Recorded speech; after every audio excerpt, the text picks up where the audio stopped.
So hello everyone, आज मैं आपके लिए एक्सप्लेन करूंगी the glorious revenge of effing का एपिसोड नंबर 24। इसके पहले वीडियोस का लिंक आपको डिस्क्रिप्शन में मिल जाएगा, तो आप वहां से चेकआउट कर सकते हैं। तो जैसा कि पिछले एपिसोड में हमने देखा था कि नानगोंग लिन एफिंग की सर्वेंट बन चुकी है। साथ ही एफिंग पर एक स्ट्रेंज बंदे ने अटैक किया था, मगर एफिंग ने उसे हरा दिया। जिसके बाद एफिंग ने उसे 9 हेवंस की जादुई स्पेल से आजाद करवा दिया और वो बंदा एफिंग को ड्रैगन एम्परर कह के बुला रहा था। अब आगे तो हमें ठीक 7 दिन बाद का सीन दिखाया जाता है। एफिंग शाओ रेसिडेंस जा ही रहा था कि तभी वो रुक जाता है। वो कहता है कि कुछ दिन हो गए, हमारे यहाँ कुछ ज्यादा ही मेहमान आ रहे हैं। तभी वहाँ पर बायुन आ जाता है। ये 9 हेवंस डाउ पैलेस का फर्स्ट सेंट था, मगर एफिंग को ये बात पता नहीं थी कि ये बंदा 9 हेवंस के लिए काम करता है। बायुन कह रहा था कि मैं तुमसे कुछ जरूरी बात करने आया था। तो एफिंग उससे कहता है कि अब क्या बताना है, जल्दी से बको। तो बायुन कहता है कि तुम्हें तजस्सुस होना चाहिए ये जानने का कि मुझ में कितनी पावर्स है। आखिरकार मैं भी बाइडन की लेजेंडरी स्टेज का कल्टीवेटर हूँ। तो एफिंग कहता है कि लास्ट टाइम ही मैंने तुम्हारी पावर्स चेक की थी।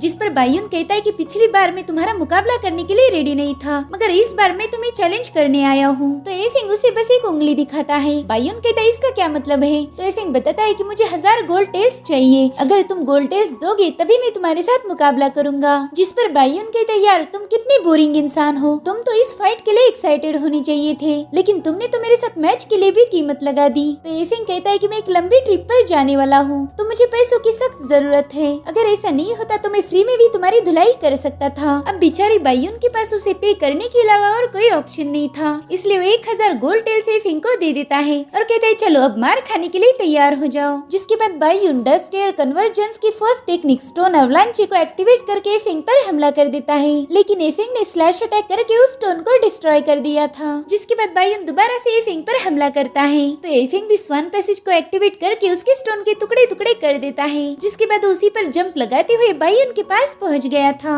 एफिंग के अटैक की वजह से वहाँ पर एक बहुत बड़ा ब्लास्ट हो गया था और इस तरह से एफिंग उस पर भारी पड़ चुका था। एफिंग कहता है कि तुम्हें लेजेंडरी बाइडन रेल्म का कुछ ज्यादा ही घमंड है। तुमने लास्ट टाइम मुझे बोला था कि लेजेंडरी बाइडन रेल्म काफी ज्यादा खतरनाक है, इससे मेरी जान को खतरा हो सकता है, लेकिन तुम तो एकदम बेफिक्र बन के घूमते रहते हो। ऐसा लगता है कि तुम्हें कोई पावरफुल सेक्ट सपोर्ट कर रहा है, इसलिए तो तुम इतने ज्यादा बिंदास हो। अब एफिंग ने बायुन पर अटैक कर उसे नीचे पुश किया था। बायुन कहते हैं मुझे पता है तुम मुझसे जानकारी उगलवाना चाहते हो, लेकिन वो तो तुम्हें मिलने से रही। जिसके बाद वो अपनी सोर्ड से एक डिस्क बनाकर एफिंग पर हमला करता है, लेकिन एफिंग ने बेंड होकर उसके अटैक को डॉज कर दिया था। तो बायुन मैनिफेस्टेशन ऑफ स्पिरिट की सेकंड मूव को एक्टिवेट कर देता है, जिस वजह से वहाँ पर कई सारे ब्लेड डिस्क बन गए थे। तो एफिंग भी सोर्ड की को एक्टिवेट करके उन सारे डिस्क को डिस्ट्रॉय कर देता है। बायुन पर भी उसका असर हो रहा था, लेकिन बायुन अपने आसपास एक शील्ड बना लेता है। जिसके बाद एफिंग 1000 सोर्ड फॉर्मेशन से कई सारी सोर्ड क्रिएट करता है। उसने उन्हीं सोर्ड से बायुन पर अटैक कर दिया था, लेकिन बायुन स्टोन एवलांचे क्रिएट करके उसके अटैक को डॉज करने लगता है। थोड़ी देर में एफिंग ने उसके स्टोन को तोड़ दिया था। बायुन कहता है अरे वाह बहुत अच्छे एफिंग, मुझे तुमसे ऐसी ही फाइट की उम्मीद थी, तुमने मुझे मायूस नहीं किया। तो एफिंग कहता है लेकिन तुमने तो मुझे मायूस किया ना, मुझे तुमसे ऐसी घटिया फाइट की उम्मीद नहीं थी। जिस पर बायुन कहता है अगर ऐसी बात है तो मेरी अगली मूव के लिए तैयार हो जाओ, ये तुम्हें मायूस नहीं करेंगी। जिसके बाद वो डस्ट एयर कन्वर्जेंस की थर्ड टेक्निक ब्रीज मिराज को एक्टिवेट कर देता है। उसके ऐसा करते ही वहाँ पर शाइनी क्रिस्टल बन गए थे और अब बायुन की बॉडी भी धीरे धीरे गायब होने लगती है। एफिंग समझ गया था कि उसने अपने स्पिरिट को वहाँ बहने वाले हवा में ट्रांसफॉर्म किया है। एफिंग कहता है कि तुम्हारी ये टेक्निक मुझे काफी पसंद आई और ये दिखने में भी बहुत खूबसूरत लगती है। जिस पर बायुन कहता है मुझे खुशी हुई कि तुम्हें ये पसंद आई, अब चलो इसे काउंटर करके दिखाओ। इधर एफिंग तो उसे देख ही नहीं पा रहा था, तो वो अटैक किस पर करेगा, और तभी बायुन उस पर पीछे से हमला कर देता है। एफिंग इस अचानक से हुए हमले की वजह से पीछे पुश हो जाता है। जिसके बाद बायुन दोबारा से हवा में कन्वर्ट हो गया था। तो एफिंग भी अपनी पावर्स का यूज करके उसके प्रेजेंस को भापने की कोशिश करता है और तभी बायुन दोबारा से उस पर हमला करने आ जाता है, लेकिन उस अटैक को एफिंग ने सक्सेसफुली डिफेंड कर लिया था। जिसके बाद एफिंग 3 एट्रीब्यूट्स मंत्र को एक्टिवेट कर देता है। जिसके बाद वो जमीन पर एक पंच मारता है और एफिंग की सारी स्पिरिचुअल एनर्जी वहाँ फ्लो होने लगती है। एफिंग की इस मूव ने बायुन की उस टेक्निक को डिस्ट्रॉय कर दिया था। साथ ही बायुन एक बर्फ के टुकड़े में कैद हो चुका था। बायुन एफिंग की ये पावर देखकर काफी हैरान हो जाता है। वो कहता है कि ये बंदा तो तीनों एलिमेंट्स को कंट्रोल कर सकता है। और तभी बायुन के माथे पर एक मार्क ग्लो होने लगता है। एफिंग ने भी उसे देख लिया था। वो कहता है कि ये तो 9 हेवंस डाउ पैलेस की एक टेक्निक का मार्क है। अब एफिंग बड़ी ही तेजी से उस पर अटैक करने चला जाता है, लेकिन तब तक बायुन ने खुद को आजाद करवा लिया था। तो एफिंग उस पर फायर अटैक कर देता है और वो अटैक इतना ज्यादा पावरफुल था कि वहाँ का पूरा रेसिडेंस से गिर जाता है। अब जैसे ही बायुन पलट कर देखता है, एफिंग की स्वॉर्ड उसके गले पर लगी हुई थी। एफिंग उसे एक ही झटके में खत्म भी कर सकता था,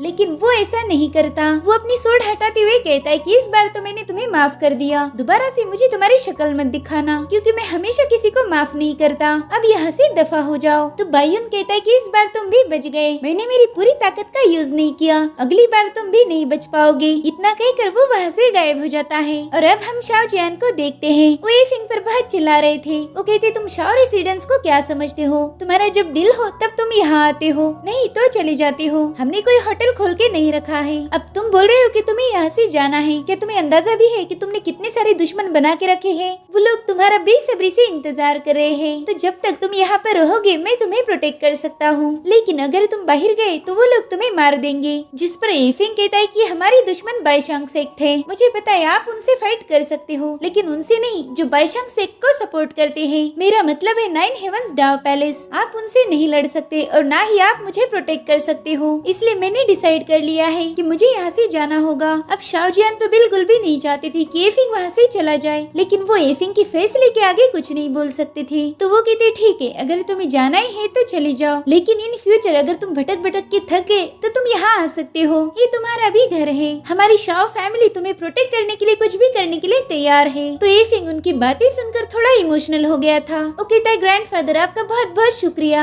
आपने अभी तक मुझे सहारा दिया और मेरी बहुत मदद की है। जिसके बाद शाओ जियान से कहता है अरे एक बात तो मैं बताना भूल ही गया, आपका वो जो गेस्ट रूम था ना जो आपने मुझे रहने के लिए दिया था, वो मैंने दोबारा से तबाह कर दिया है, तो प्लीज उसे याद से फिक्स कर देना। अब शाओ जियान को गुस्सा तो बहुत आ रहा था, लेकिन वो क्या ही करेंगे। तभी एफिंग उनसे कहता है कि मैंने आपके लिए कुछ छोड़ रखा है, अगर वॉरफोर्ज लेवल का कोई कल्टीवेटर आप पर अटैक करने आया तो आप उसका यूज करके शाओ फैमिली को प्रोटेक्ट कर सकते हो। तो शाओ जियान हंसते हुए कहते हैं ठीक है अब तुम जा सकते हो। अब एफिंग बाहर आकर कहता है कि दासी चलो मेरे साथ। तो लीन उसे गुस्से से कहती कि मैंने तुम्हें 1000 दफे बताया है कि मुझे दासी बोल के नहीं बुलाया करो, मेरा इतना अच्छा नाम है, मुझे लीन बुलाओ। जिसके बाद वो भी एफिंग के साथ चली जाती है। शाओलिंग ये सब चुपके से देख रही थी। एफिंग की जाने का गम उसे सहन नहीं हो रहा था, इसलिए बहुत ज्यादा मायूस हो जाती है। अब एफिंग और लीन मार्केट में पहुंच गए थे। वहाँ पर कुछ लोग एफिंग का इंतजार कर रहे थे। वो कहते शायद एफिंग हमारा शहर छोड़कर जा रहा है, लेकिन उन्हें तो एफिंग के साथ फाइट करनी थी, इसलिए उसके पीछे भागने लगते हैं। तो नानगोंग लिन तुरंत ही अपनी स्वॉर्ड निकाल कर उनके साथ फाइट करने लगती है। वो बंदा कहता है कि मैं ताई शाओ हूँ और ताई फैमिली का मेंबर हूँ,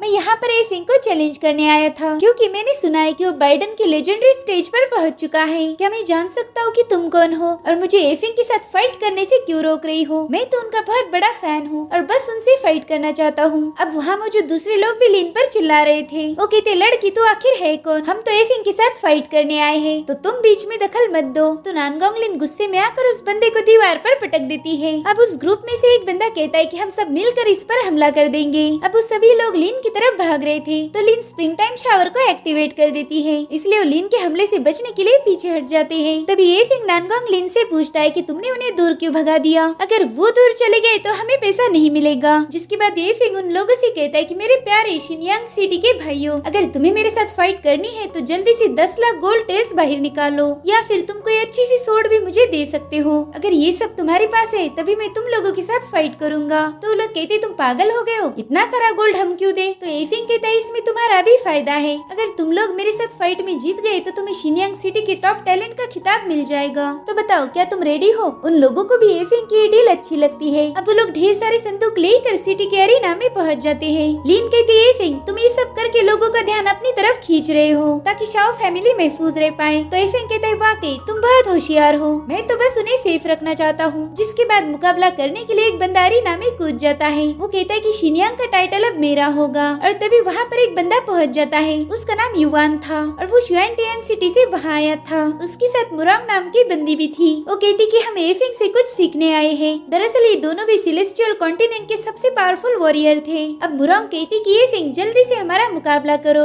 और इसी के साथ ये एपिसोड यहीं पर खत्म हो जाता है। Thank you for watching, bye bye, take care.